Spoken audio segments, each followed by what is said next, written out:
to the plastic, estrogenics, woohoo, you made it. BPA or bisphenol is like the main ingredient. I'm kind of using Anthony's explanation in the book. It's like the main ingredient of plastics, whereas phthalates are additives to help give that bisphenol or that plastic different characteristics or qualities, like whether it's maintaining transparency or has a color or opaqueness or its malleability and flexibility. So phthalates are the additives and bisphenol is like the main ingredient. And both of them happen to be estrogenics. All right, phthalates. Yeah, phthalates are vicious. There's a lot of researchers out there that believe phthalates are worse for your health than BPA.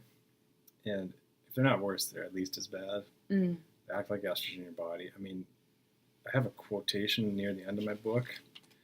Let me see if I can find it, because this is kind of, hopefully, okay. This is going to get a little R-rated, so hang with me.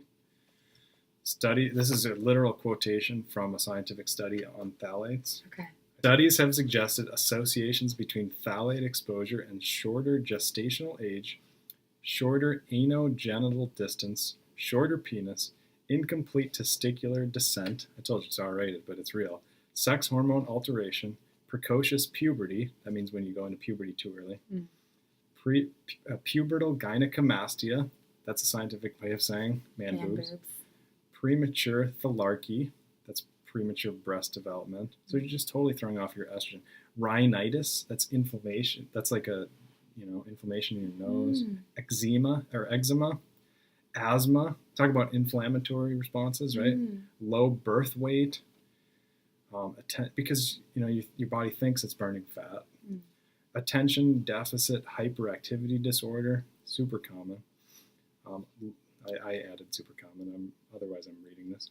Low intelligence quotient, thyroid hormone alteration, and hypospadias in infants and children.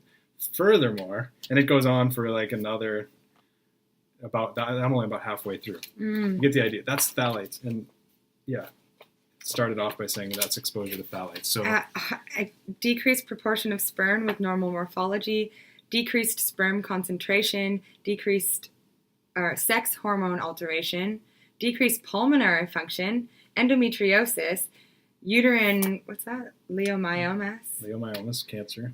Breast cancer, obesity. I mean, Yeah. This is just phthalates. This is just the rundown.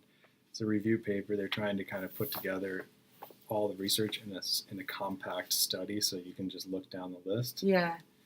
And what's common about most of these things, or what's similar, most of these aren't immediate. It's not like, you took you were exposed to some phthalates and plastic, and then you immediately got a leiomyoma, or you immediately got eczema.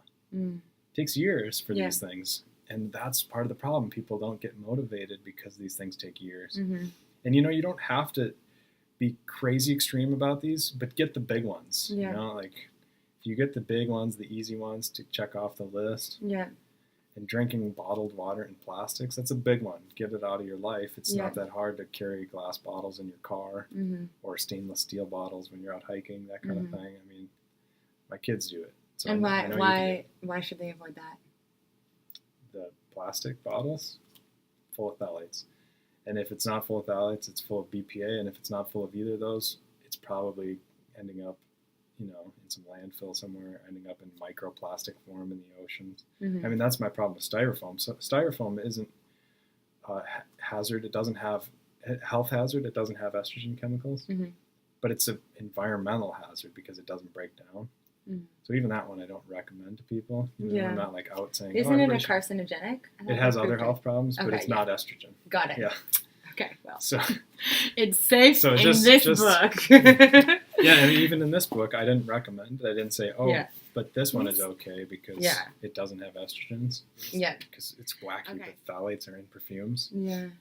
That's a plastic chemical, but it is what it is. And they did a study with pregnant women.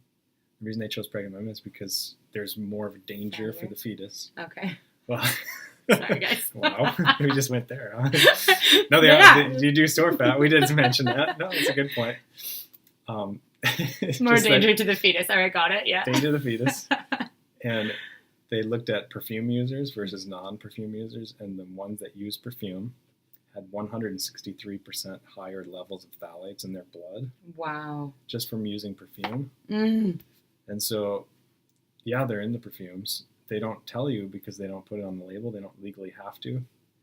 But it's a cheap filler. The phthalates carry the perfume farther in the air. So there's like a strategic basis for putting these things in the perfumes. But Because then everyone frankly, smells it. Where'd you get that? Where's that from? Yeah, people care more about that. Right. But I think there's also just no awareness that it's a health hazard. Of course. And it's unfortunate, but now you know. Now you know. So you can avoid it.